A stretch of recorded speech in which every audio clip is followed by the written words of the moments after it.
Yo, what's up? It's Ice-T, right? I want you to do one thing for me. Share, like, and subscribe to allhiphop.com. Stop playing yourself.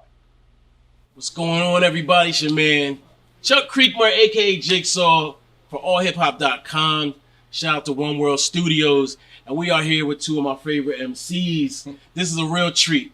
Ice-T, the OG, and RJ Payne. What up, what up, what up? What's good? Life is good, man. Yeah, man. Life is good. Yo, man, this is a pleasure, man. So, Likewise. we're going to jump right into it, and then we're going to have a conversation. Let's go. So, first of all, Payne, why don't you tell everybody why we're here?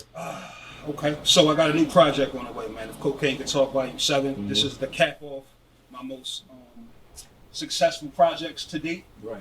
Cocaine Could Talk is pretty much me embodying cocaine. It's Right. pretty much what I say, all right, I don't sell drugs, but I can package this music up and make it sound just as good as the dude actually on the block. You know what I'm saying? Mm-hmm. And it's become a thing, man. Like, I could just say this one is more movie, in line with a movie. I'll say it that way. Okay. I don't want to give nothing away, but Okay. I'll say this is story beginning to end. It's not Okay. just bars. Okay. Now, we're going to get into that conversation. But we're here with Ice-T. Absolutely. So, Ice, can you explain why we're in your amazing crib? Thank you for welcoming us in here, by the way. Well, Again. I met Payne on the internet. Mm-hmm. And, he was doing his internet campaigning and stuff. And I was watching him freestyle. And I watched one. And I'm like, that was dope. Then I watched another one. And he bodied niggas. Then he kept doing it. I'm like, this dude is serious. Yeah. Payne got a different delivery. He has a very aggressive delivery. But I like rappers where you actually understand what they're saying. Mm-hmm. I was fortunate enough to work with Slayer. Let's go to heavy metal. Yeah. And Tom from Slayer said, if you can't understand if you can't hear what I'm saying, how can you hear what I'm saying? Right.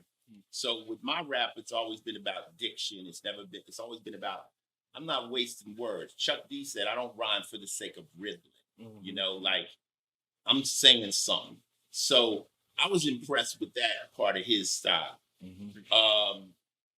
So I'm like, yo, this dude is dope, right? So I reposted something and said something. And then Payne hit me back up. Thanks, OG. Thanks, this, that, and the third. Now, a lot of rappers that rap like him, they personally have an arrogant attitude about him. Like, yeah, now you on my dick because I'm hot now or something like that. I'm like, I'm just giving you a compliment. Like, he was the opposite. He was like, yo, man. I was like, yo, I like you, man. Like, he was like, man, I'd love to meet you, da-di-da. If we could hook. I said, cool. I invited him to the house. His crew came. Gentlemen, cool. And I immediately told him, I'm not no label, I'm not no manager. I don't have any of those things I can offer you. What I can do is consult you. If you have a question, ask somebody that's been in the business, been through damn near everything. I'll give you my honest opinion. You could take it or leave it. So he's been checking in with me on different occasions. Can I explain first when he called? He said, Ice, man, I'm not used to doing interviews. He says, this is new for me. I say that. Just say it. Say, hey, I'm more comfortable behind the mic rapping than doing interviews. Just if you say the truth, then you ain't got to remember what you said. You know what I'm saying? So then Payne says to me, look, I got this project based around New Jack City, and you was really in New Jack City. Would you play the part of Scotty again? We're going to use it on some interludes. I'm like, absolutely. Then I was listening to it, what Cocaine Could Talk and all that. I'm like, damn near like what I said when I'm Your Pusher. Right. Back in the day, I changed the dope game into the music game. The crack spots turned into the record stores. Hustling is hustling, whatever you're selling. So he's doing crack music, he's doing coke music, and people are getting high off it because what we say is dope. So it's just fun to be involved with somebody who's so promising, and in a minute, he's gonna be hard to reach. Yeah. Right? He's gonna be hard to reach. And a lot of people are gonna be like, oh, y'all want me to talk to Payne? He ain't answering their calls. I didn't see you at the early when I was starting out, but he's already worked with Wu-Tang, some of the greatest MCs in the history of the world. He's got co-signed by everybody. So it's almost like he got a lot of pressure right now. You feeling that? You feeling that? Absolutely. Yeah. At first, it was more fun. Yeah. Like, you know, getting caught up in the, oh man, that's Ice-T, oh that's Busta Rhymes, oh that's Lord Jamar. Now it's like, now everybody's waiting for you to deliver. Yeah. So Yeah. now the pressure's on. I feel it. Now this project, talk about it being more story and less bar oriented, because obviously we're used to the super lyricism. Yeah.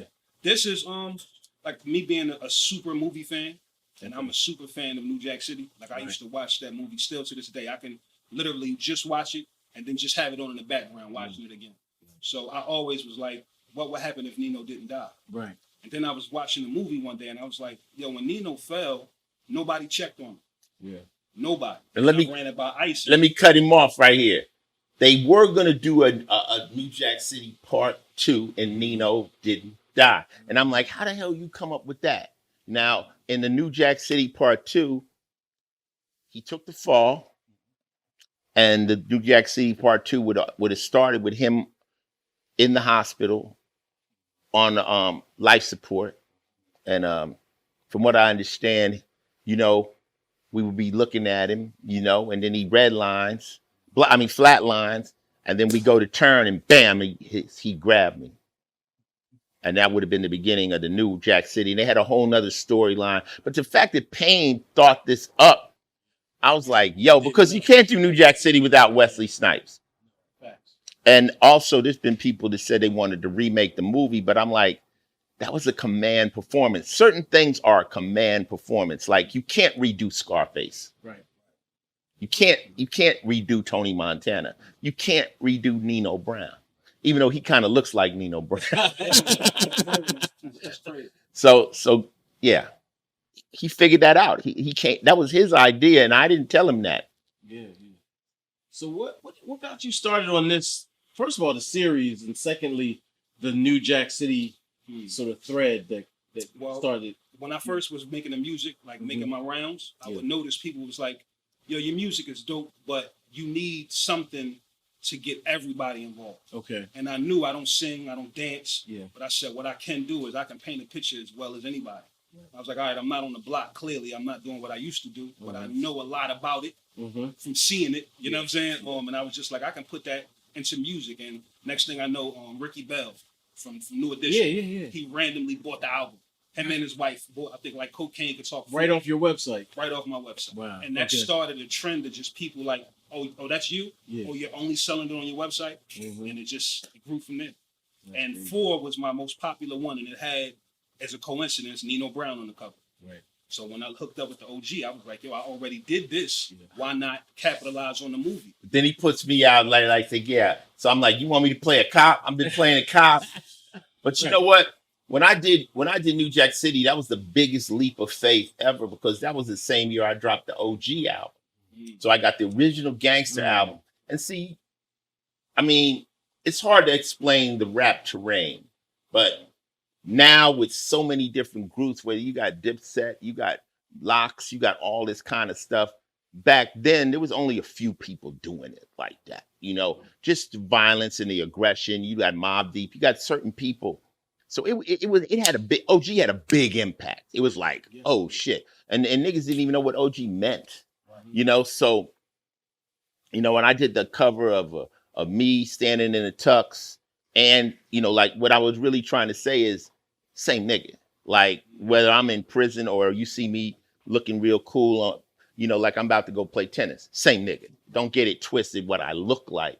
But we did that, and they wanted me to play New Jack City as the police. And I was really torn, because I thought, first off, no rapper had really acted. Running Them had did Tougher Than Leather. Crush Groove had been out, but this playing a real role. Will Smith wasn't out yet. I thought it was going to be Suicide, man. But my homies was like, dude, you got to take this chance, man. You know, you got to. Basically, one of my niggas said, you complain about having no opportunities. You black. And here's an opportunity. You not going to take it? Then you a real life sucker. To be in a movie, my nigga, you better do it. I did it. People loved it. And New Jack, who would think that my first film would be a cult classic? Like, that doesn't happen. Your first movie is not your great movie. And even today, Wesley has done 20 movies, and it's still Nino Brown. Facts. That Yeah. that's what's called a command performance. When you take that role and you make it so yours, no one else could be the Godfather but Marlon Brando. True. That's just it. Yeah. So when you do that, that's very rare. So, Payne said play Scotty. So he gave me some instructions. So in the midst of his album, you hear Scotty talking about, first I thought Nino was dead, then I find out he's not dead. Then I'm ready to come get him because he killed my mom's. And then later on, I find out this nigga's selling records. Ain't this about a bitch?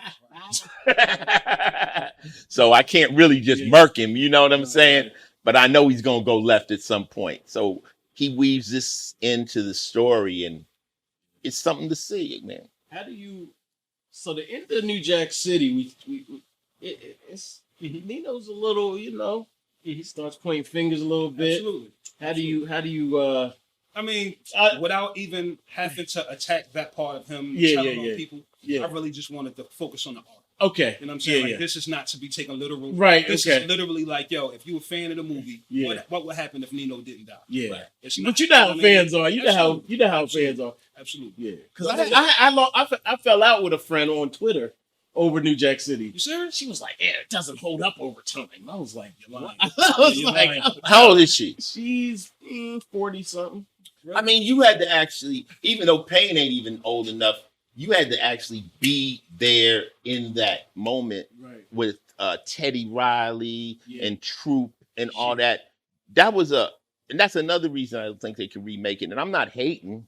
I would just leave it alone if I was you. They try to remake Superfly. You know what I'm saying?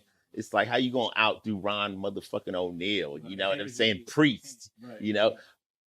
Speaking of Superfly, I was watching Superfly as a kid, and there's a line in Superfly that got me out of the game when he says, I got to get out of the game, man, before some motherfucker ices me or I got to kill somebody.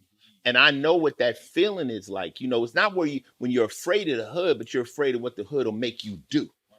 So that was like, yo, I got to stop this at some point. Going back to New Jack City, if you were from that era, that's like saying Run DMC doesn't hold up against the time. That means you never had no Adidas with your laces out. If you lived it, then that's a part of your life. So tell her to fall back and talk to Keisha, and Keisha say, "Rockabye, baby," and people still quote. People run up to Chris Rock still today calling him Pookie. I got a funny story, not to break out of Payne. All right, we remember Chris Rock was cracked out. The night we shot the scene where he was all cracked out and stuff like that, we shot it. And that night, the cutest girls in Harlem showed up. And Chris Rock said, Chris Rock was like, "How about this? The night all these girls show up to see us, I'm a crackhead." I was like, "Yep," he had his teeth all fucked up. But me and Chris, not only that movie was important to the world, but all of us are bonded forever. Me, Wesley, Chris Rock, everyone that was in that movie, Bill Nunn, rest in peace. It's something else. So just to have him, he's honoring that film. So let's go with it. Now, a lot of time has passed between, like, say, the OG album, which is that's your seminal album, right? For most people. It's my third album. Yeah, Power for me. Yeah, well, we don't got to get into the minutiae of which one, but that's pretty much for most people the seminal album. A lot of the similar threads and conversations are the same to this day, and Cocaine is one of those, right? For you guys, tell me, what is it about? What's so powerful about Cocaine? I'll let OG answer. Okay. He won't answer it better than him. I mean, weed was in the neighborhoods, okay? You could get kind of rich off weed, but you got to move a truckload of motherfucking weed to get rich. So I always explain it like this. We had a term in the streets. We say, you raise the risk, you raise the profit. So, if you selling weed, you can only get so much. You might be able to buy a car, but if you want a house, you got to sell like 100 pounds, 300, 400, 500 pounds of weed. Then they had PCP, which was, we call it loop, we call it butt naked and all that. A lot of people got rich off the water, but the water was something that you had to have a chemist to make. Cocaine came in, and at first, cocaine was something that only the flyest people could do. It was something that was for the rich and the wealthy, because to buy an ounce, you had to have some money. You had to have thousands of dollars to be able to fuck around with cocaine. Black people really bragged when they did coke. Oh yeah, we up here getting high, we tooting. I remember one time I was in Vegas, a nigga walked up to me and said, yeah, man, I was locked up with your man in High Desert, man, MC, man, your man. Hey, what's that? Yeah, Ice, you blow? Like out of no off beat, the nigga say, you blow? I'm like, no, yeah, okay, cool, mo for me. You dig what I'm saying? So cocaine was fly. Crack, when we figured out how to take it and mix it with baking soda and turn it, but when you cook crack, what you're actually doing is you're basing the cocaine, which means you're taking everything off of it, taking it to its base form, which is pure. Now you take that shit and you crack it down and you can sell it for $5. It got a lot of people in the neighborhoods really, really wealthy, simultaneously destroying the neighborhood at the same time. But I don't think nothing had an influx of cash into the ghettos more than cocaine. You got BMF that started, Philly cats was getting it, New York, Detroit, everybody, LA, Freeway Rick. It was a major thing. So that's why cocaine was always like looked at two ways. It can get you wealthy and feed your family, simultaneously destroying the community. It's a double-edged sword. And we didn't find that out. We didn't really find that out for a while. Like it was okay for a while. Then we started seeing bass heads and then you hear slow down. Rap kind of like caught the vibe, and Chuck did Night of the Living Bass Heads, and I did I'm Your Pusher. We were all saying this is bad. But out the gate, motherfuckers really didn't think of it like that. You say jam into in the theme song. What's the official name is New Jack Hustler, but then there's a sub name, right? Nino's Theme. Nino's Theme, right. Well, what happened was when I was doing the movie, I wanted to do a soundtrack. Most of my biggest records are soundtrack records. Ricochet, New Jack Hustler, Colors. So I'm good at making a song for a topic. So I'm making a movie, but I'm playing the police. I'm like, I can't rap from this perspective. So I rap from Nino's perspective. And I turned it in and I said, this is Nino's theme. They went crazy. I went platinum too. Hustler word, I pulled the trigger long, grip my teeth sprayed, every nigga's gone. But at the same time, while I'm rapping, another thing I always try to do is do definitions of things. Like this is a hustler. This is a player. This is a bitch. So I defined the hustler in every way I could. And, love him or hate him, the last lyric says, even when I'm gone, there'll be another one after me. And Payne is next generation, new 2.0 super rapper. It's what it is. I must agree. Now you use the metaphor as being literally cocaine lyrically. Yes, sir. How do you intersparse that between the realities of the streets and the metaphor? I found out I got this theory that says you got to put the medicine in the candy. Right. So it's like I have a bunch of things that I want to do, a bunch more messages, but I know I got to get the young people ear. Yeah. And how can I get their ear if I'm chastising? So I said, let me do what I do, but in a way that they can dig it. So this, I think, and again, this is the perfect way to end it because now it's a movie. Now when you listen to it, you can pretty much see it. Right. So this is the last in the series. Yeah, this is the last. There's no need for no more after this. Yeah. On 7 too, which is I already know. Yeah. Right. Yeah. That's right. That's the number right there. 7. Mm-hmm. Okay. It's cool to me just to see an artist. Mm-hmm. Yeah. To have an album. We don't make albums anymore. When I got vinyl. Let me see this vinyl right here. Right there. That's Payne stuff. He gave me this. Now the beauty. This is one of your albums. The beauty of an album is when you put it on, you listen to the whole side of it. You know, you might listen to the whole side 2 or 3 times, then you flip it over. You don't listen to one song. Nowadays, I can go through his record. I can even buy just one song off the album, and you don't get the full journey. You know, I remember Isley Brothers had an album called "The Heat Is On," and the B side had so many slow records on it. If you put that on and it made it to the end, and y'all wasn't doing something, take her home. You know what I'm saying? It's like it went every day I dream. Then it went. It just kept creeping, and it just ooh. For the love. It was a whole side. Everybody remembers that side of that fucking album. That's what those were albums. It's like a novel, like only reading one chapter out of a novel. So a lot of artists aren't album artists, and it's good to be with an album artist because it's a whole nother journey, and it's important to bring that back.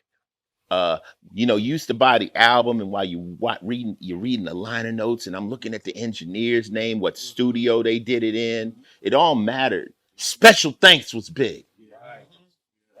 I remember I hung out with Big Daddy Kane so long, and then when he did Long Live the Kane album, I was his first Special Thanks. It was the coolest shit to me that Kane thanked me first, you know? But they don't have that no more. They don't have it. So I think it's always somebody that can change it and bring it back and make things cool again. Because if it was cool once, it could be cool again. Yeah, I mean, when we're talking lyricism, I don't even shy away from it no more. Like I'm that Big Pun, DMX, Cannabis, Right. And Run DMC and Chuck D and Ice-T. You know what I mean? All of that. But there was definitely like this incredible lyrical resurgence in that later part of the 90s that, started in the 80s, but it came back in a way that I feel like, RJ represents now. Well, let me say something. There's rappers and there's what I call power rappers. Yeah. There's certain rappers that are like, they're power rapper. When I heard Twister for the first time, I was like, well, I'm gonna have to quit. In other words, if this is the bar, what would do or die? Do or die. Yeah. I was like, Chicago. Yo. Yeah. And when I heard Das Effects, I was like, yo, what the fuck is that? Right? So you gotta find your lane in hip hop. You know, Biz Markie was dope. He wasn't like Mr. Stream Bars. Right. See what I'm saying? Sometimes, and then you could take Cool G Rap, who almost rapped too good to where motherfuckers couldn't catch it. Mm-hmm. You know, like it's a point where you got to find that place that people like it. And then people, no matter what rapper you are, somebody's going to say you're my favorite. You know, Too Short might have rhymed as simple as possible, but you can't, you'll fight a Too Short fan all night. Because Too Short knew what he was saying and he was hitting his market. The trick is you find your market and you just keep hitting that market that like what you do. And you gradually move a little bit of the dial left and right. You don't jump way the fuck over, you know.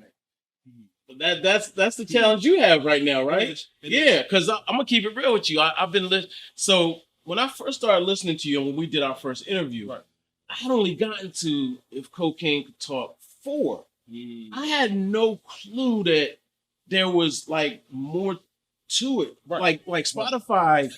Spotify did not tell me about the other joints. Right. You know what I'm saying? I had to really go in. Right. But so that said, how you think I feel when I met him and I said, well, how many albums you got? He's like, I got 15. So how many? I'm like, God damn it. Yeah. It's a lot I got to catch up on, but that's the mark of an artist. He been grinding. He paid dues. Definitely like rapper, almost like your life depends on it. That's because the level stays up here every time. Because I'm just competing with me. Yeah. Like I feel like for every Ice-T that says you're dope, now I gotta top his favorite rhyme from me. Every time Eminem say I'm dope, I have to top that rhyme that he like. Right. So it's a constant struggle. Yeah. Now the question is, how do you bring people along with you, and then the new people? Because I know that's the goal. It'll happen. Yeah, that happened. It'll happen. He has no problems making songs. It's going to happen. One will hit, something will hit. It'll just happen. Like, I mean, you know, I just see, or somebody will take him on tour. Like, I just seen West Side Gun, who's new to a lot of people. He's going out with what's the girl? The Andre 3000, Erykah Badu. Yeah. So what will happen is something will happen and he'll go, or he'll just get in the right room with the right people and it'll just be a hit record. Yeah. So I wouldn't really worry about that. Yeah. It's just he's a machine. He makes a lot of records. I just don't want you to run out. Like you ain't gonna run out. Yeah, you know what? Because I think I mentioned this to you before. I have made sure I never told my story yet. True. I have a lot of life experiences that I made sure I didn't want to speak on till the world could hear it. Got you. Right. So that's why you got so many Cocaine Talks, Leather Faces, because I'm like, if I'm here, there's no point in telling my story. Right. Who's gonna hear it? Yeah. But I got a story to tell. Yeah. But there's a lot of super rappers. You know, like he's out. He sits with the Chino XLs and the Tech Nines and and you know all these cats that are bar crazy. You know what I'm saying? And flow crazy. So it's not like he's got competition even in that realm. Yeah. You know, like, okay, but the thing you got to understand is you got Payne. You got somebody Houdini. Dope is dope. It doesn't really matter. So it's just a lane you pick. And some people be like, okay, well, that's too much for me. I want something a little smoother. I want something a little like that. But he's picked a lane. But the main thing to me, what turned me on about Payne when I met him, is they got a nice team. He's humble, and he's on point. He's making his moves. He's making his contacts. He's on top of shit. And something's gonna give. Something's gonna give. I reached out to Dre. Dre knows about him, so we'll see what happens. But I was never gonna say that. Yeah, right. But I'll say that I sent his music to Dre, and Dre said I like him. He said my favorite guys. He sent me another guy that he liked too, but Dre's in another place, you know, and you know, he might wake up one night and say, guys, where's Payne? You know, that's it, you know, but you know, when you deal with people like Dre, there's never any pressure. I've been knowing we go back to when we were both broke. Mm-hmm. So I you know, he's a friend of mine. So he got his hands full right now. He's about to do this motherfucking Super Bowl. Ding it. Wait, you could have been a part of that? No. No. Okay. All right. No, I'm not part of that. Okay. I just was up on game a year ago that was possible. But, you know, he ponders everything. Yeah. You know, everything has got to be up here with Dre because that's everything he's ever done. Right. You know what I'm saying? So why I don't do nothing half-ass. And he doesn't need to. Yeah. He doesn't need to. So we'll see. Everything's going to be special. This thing's going to be dope, though. I know F. Gary Gray is doing all the visuals to it and stuff. But you can't have friends like Dre if you can't keep secrets. Right. Now, we talked earlier, and I don't know if you can say this on the record, but you and Dre do, like, you've never put out music together, but you listen to his music. You listen to his music. Yes. So y'all not gonna ever work together musically? Could. Could. I mean, he lives in L.A. I live in. It would be something like I would be in L.A. just hanging out, and he start putting up music and go in the booth, nigga, go in the booth. You know what I'm saying? It's like music. Rap music is not where I'm making my money right now. Be 100% honest. And at my age, no matter how great the record is, it's not going to get on the radio, not on rotation. See, Payne's on the mix shows, but that rotation's another level. Mm-hmm. And they're not going to put me, Kane, they're not going to put Wu-Tang, they're not going to put them on the radio because we're out of the loop of the generation that they're playing right now. So my hustle is always based around what's going to be most productive as far as getting some bread. So I make music because I played you some music. Mm-hmm. I love it. I always make music. But as far as sending that out, thinking that's what's going to make the money, that's not going to make the money for me right now. You know, I'll tell you real quick. Did I tell you a story about my Kool-Aid stand? Absolutely. I told my father I had a Kool-Aid stand, and I couldn't. One day I would go out. I take 50 cents worth of Kool-Aid, make $5 or $8. One day I came home and I didn't sell it. Got cold. He said, "What happened?" I said, "I couldn't sell it. It got cold." He said, "If you can't sell them Kool-Aid, sell them cookies." You ever heard anything more genius in your life? He was like, "You don't let them dictate what you want. You meet the market." So right now, I can't sell my Kool-Aid. My music ain't what I'm going to get paid off. I got to sell them cookies, right? SVU. I'll sell them something else. You dig what I'm saying? But I got to get paid. First rule of a hustler, he must get paid. You know? So with that being the game, I meet him. Let me help him get it, you know? And it's fun. Yeah. It's fun. Yeah. But I don't worry about me. Worry about earthquakes. Yeah. You love it though. I love it. I'm still doing body count. We just got it Right. Yeah. But see, body count's hot. Yeah. Body count's a whole nother lane. Niggas don't even know I have that group. Black people like, what is body count? Nigga, we sold 40 million records. Like, go away. Don't worry about me. I'm hustling on this block. Y'all on this block. But I love it. I love music. I love fucking with his music. I love it. Yeah. I could always be in the studio and put my 2 cents in, the engineers in there. What you think, Ice? I mean, I'm that guy.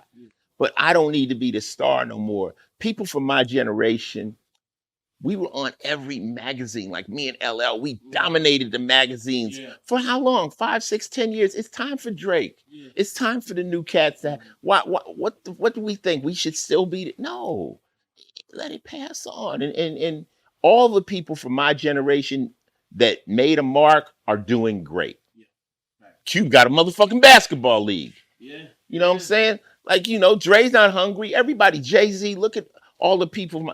We all right. Don't worry about us. We cool. Still got on new sneakers. So I ain't wearing white after Labor Day. I said, let's see what we do. Who made up that rule? White people? I don't know. I ain't gonna lie. I was wearing white out in LA. Oh man, you already know. But you wear black on the yacht, nigga. What's happening? There we cooling, man. No. Yo, I can't wait for you to go to LA though. That's nice. Because it's gonna change. Like it's gonna change you. Listen, I'm reserving that on camera. I'm reserving my LA trip to go with the OG. Okay. Got some stuff planned. Okay. Yeah, if he gets out to LA though, I'm gonna get him in the studio with Dre. Yeah, we got the green light. You already? I'll get him in there, you know, because that's how it is. It's spontaneous. You know how Prince would call a nigga at 2 a.m, like, you feel like singing? Mm-hmm. It's that type of shit, you know. Yo, where you at? Run them through, you know, and they'll throw you in the booth, and you just do what you do. Yeah. Now you've had, you know, like in the past, I'm thinking about the Soulja Boy thing. Now, I know. That's how so. You know what? Never mind. I bring him up. Never mind. You know what? I don't even want to bring that up because that's a whole nother thing. Yeah, but my point is that hip hop is now almost 50 years old. Mm-hmm. It's got so many layers. Like, I don't really think this is a problem anymore. The ageism or the listen, generations. Listen, when that shit happened back then, it wasn't even an issue. It was me in the booth, and niggas was sticking sticks in the booth. It's like if I get Payne in there and I go, "Oh, Payne, they don't want to hear you. They want to hear," and I name off some other niggas. He can be like, "Fuck them niggas." You know, that's right now, right when we getting ready to rap, and that's what they did to me. They pushed his name at me and Hurricane Chris, and I went in. I just started talking a bunch of shit. They recorded it and they released it. That was never intended. People say, "Why you get up and just go in on that kid?" I'm like, no. But then once that got out, then he replied, and my son was like, "You got to say something back." Like, this is I'm like, man, I wish I had never got involved in that. I have nothing against these kids. I have not. See, you got what I've grown to learn is that different age brackets have different reference points to what's relevant. You understand? So if you 16 and 15, the newest Jordans might be relevant to you. When you're your age and you flying private jets, the price of jet fuel might be relevant to you. That's not relevant to you. You're paying mortgages. You're in a different realm. So you can't comment on their music because they're singing at 15 and 16, their life, what's going on in their life. Girls having sex, getting high, the basis of rock and roll, sex, money, rock and roll. That's what they're supposed to be singing about. They're not supposed to be conscious. They're children. They're youngsters. Now when you older, the music should evolve with you as your journey. I don't need to be rapping like I'm 20. You understand? So my view of other people's music, whereas Lil Durk or any of these other kids, it's not for me. I mean, I can like it, but I should not diss it because it's not meant for me. I'm a little bit older. I'm in a different mind space. You understand? So, no reason for me to comment on that. Now you I had to learn that the hard way. yeah, definitely. Lyrically, have you ever felt like, oh, let me bring it down, Never. never. Only reason I put it like this, before all of this happened, I had those thoughts. But like Ice said, I'm realizing more than ever, if you just be yourself, that'll shine more than any plan, more than any gimmick. And just rapping on Instagram is what did this. So it's like, if I can get this far, if I can be where I'm at right now, where we're at, from rapping, I'm not going to stop. This is my lane, and I love my lane. Yeah. Now I got a personal question. Now that I've listened to more, I peeped you had a closer affiliation with Benny, and what happened with that? Like, just to make a long story short, just our lawyers. We kicked it soon as we met. Put it like this: I have a homie named Electricity. That's like their family.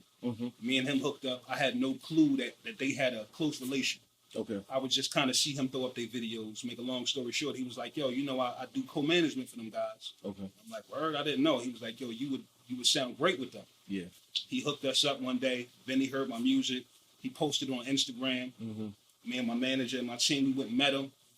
It was like perfect hip hop connection. Yeah. But once our lawyers met, yeah. You know what I mean? That killed it. My lawyer's like, I don't like that. His lawyer's like, I don't like that. And we're both like, we just want to rap. Yeah. And that kind of took the fun out of it. So that kind of killed it. Got you.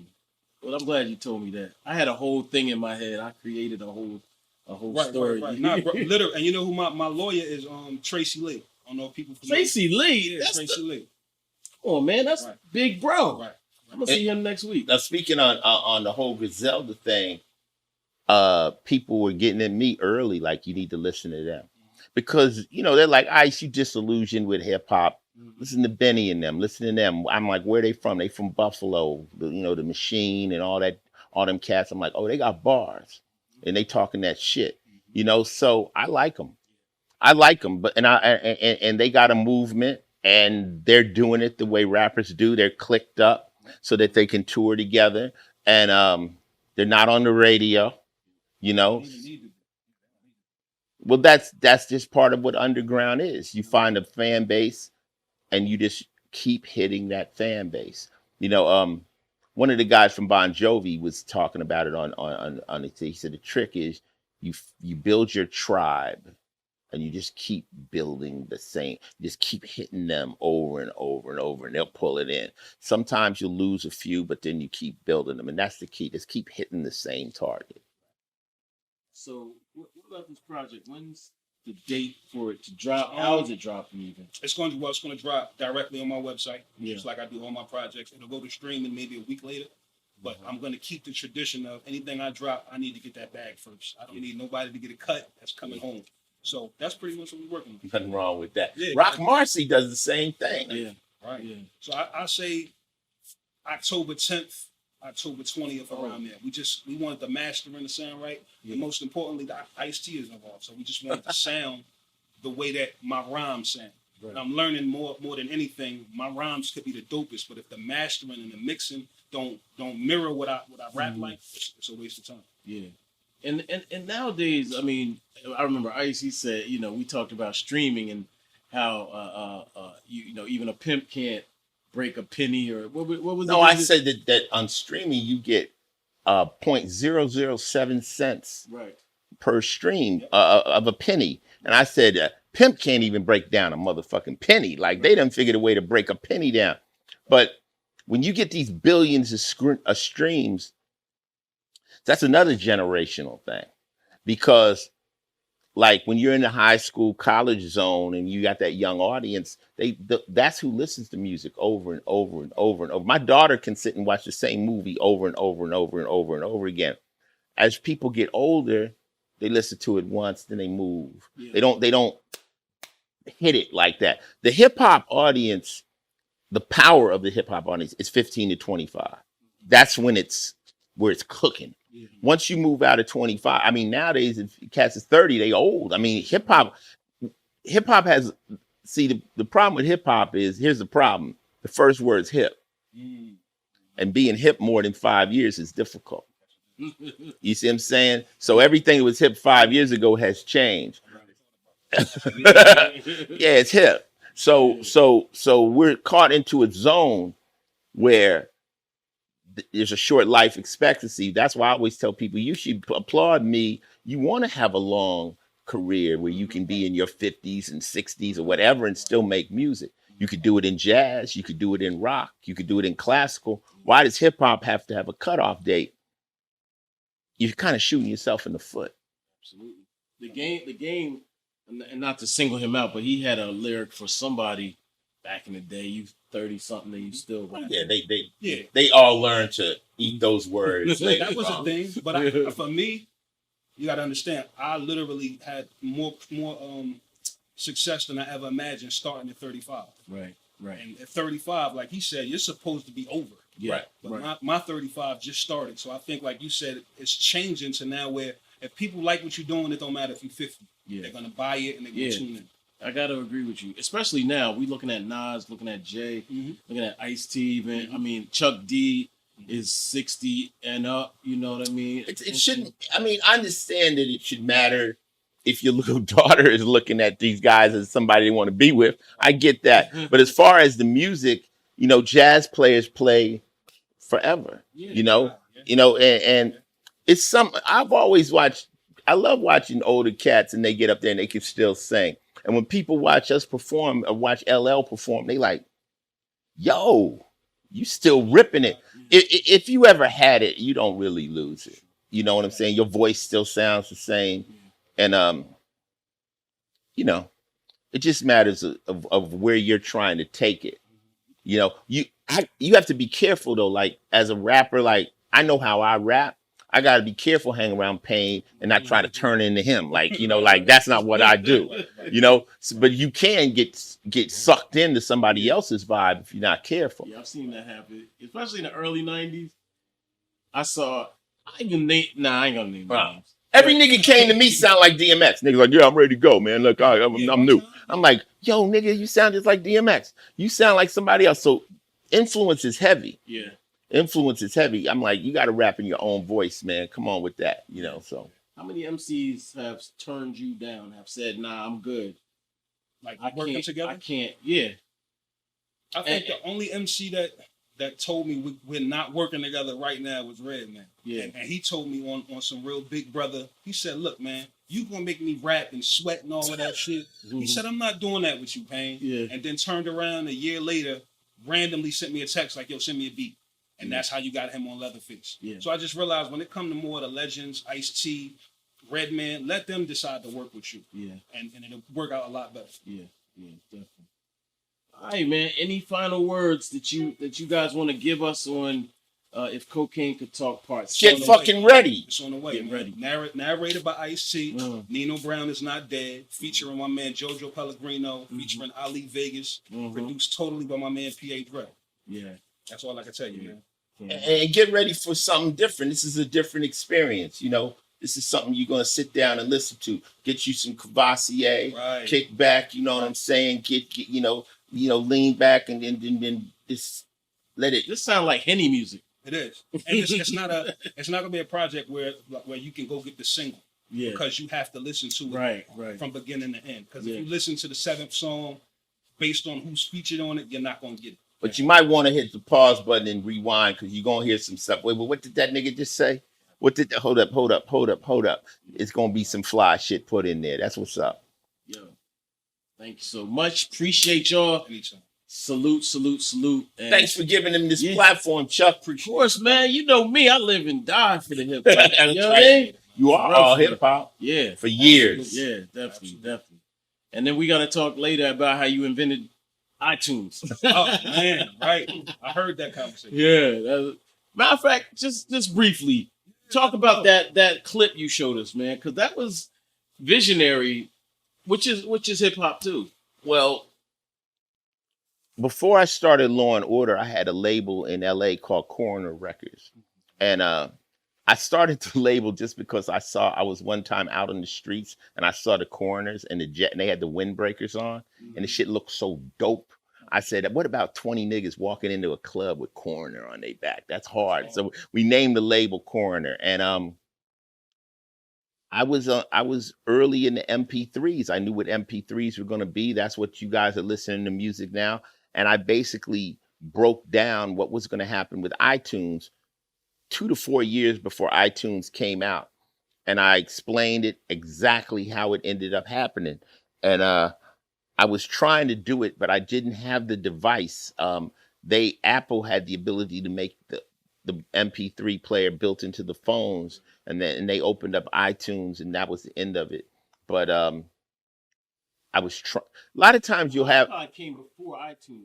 I was before the iPod, right? Okay, yeah. And if you think I'm lying, go to Google, go to YouTube right now, and put in Ice-T invents iTunes, and you'll see me talking. And I'll show it to the guys after this. And it was just me thinking of it. But we can all sit up and think of things. But if you don't have the money to make it happen, somebody else is going to make it happen. So if you have a dream or an idea and it gets shit on by somebody else, don't give up. That means you got a good brain. And that means you're a visionary and you can see things. But I didn't have the money. I didn't have the way. They had MP3 players back then. I just didn't have the whole thing together. And I wasn't. Now, did Apple see my video and come up with the idea? They ain't sent me a dime for that shit. You know what I'm saying? I would be caked out bigger than Dre if I got a piece of iTunes. You know what I'm saying? But hey, players, we just say we pimp past that man and charge you to the game, Jack. Thanks. Appreciate y'all.